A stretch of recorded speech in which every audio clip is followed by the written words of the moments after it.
Hey Pro Warrior Squad, ready to blow your mind? Imagine playing PlayStation 2 games on your Android device. Yes, your Android, even if it's rocking just an entry-level chip. And guess what? It's not clickbait. Today, I'm diving into the AetherSX2 MMJ2 Emulator, the ultimate replacement for the now unavailable AetherSX2. With AetherSX2 MMJ2, you can transform your phone into a PS2 gaming powerhouse, delivering smooth 60 FPS gameplay in stunning HD.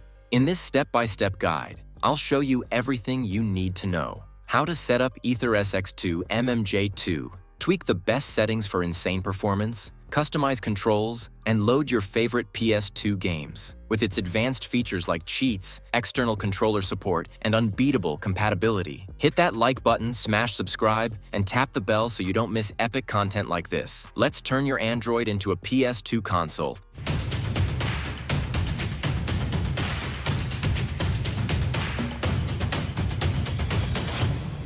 Before we are going to install the AetherSX2 MMJ2, please have a look at what we need to run the AetherSX2. We need a total of 3 elements: AetherSX2 MMJ2 Emulator herself, PlayStation 2 BIOS file, and game files that you already owned legally. You can see I have already managed these elements, and I recommend you at first create a folder in the internal storage of your phone and give it a name like PS2, and then move all the files.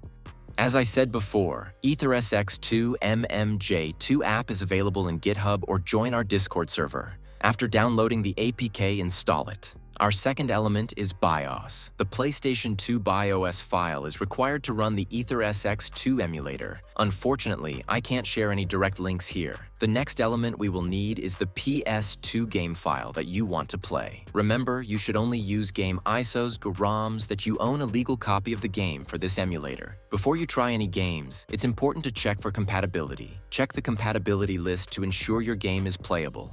Make sure your games are in supported formats like ISO, CHD, and BIN. Now let's launch the app. We're going to see a welcome screen from this emulator. Just click on the next button and the next page is just going to give us some disclaimers and instructions. If you have time, you can read or click the next button. Now we are going to see the settings page. If your device is high configuration, at least Snapdragon 845, then you should select optimal/safe default. If you have a low-end device, then select fast.unsafe default. Enable the expand to cutout area to ensure the maximum screen area is utilized. Emulation screen orientation is landscape, aspect ratio stretch fill screen.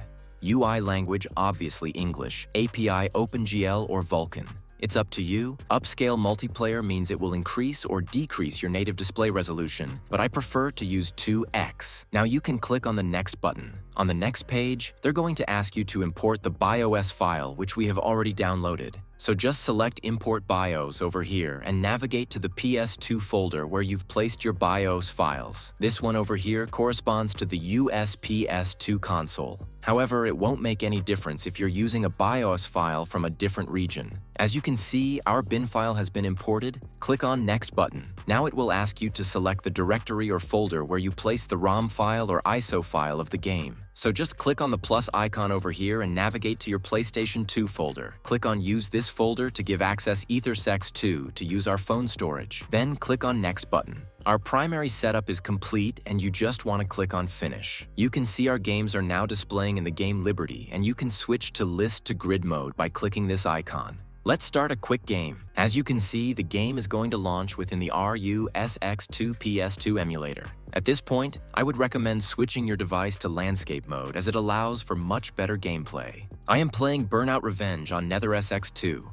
As you can see, I have all of the normal controls of your PlayStation 2 controller. The gaming experience is depending on the game you're playing and how powerful your Android phone or tablet is. Here, Service Warp sidebar, if you want to save game state, you can just click on the pause icon on the top right and select Save State, and then choose one of the empty slots to load the game. Just click on the pause icon again, select Load State, and then select one of the saved slots. While playing the game, you can adjust the graphics and customize the control layout. I'll cover the best settings another day. That's it, guys. If you want to watch something like this, please like and subscribe to our channel. Join our Discord server for any type of help. See you in the next video. Take care.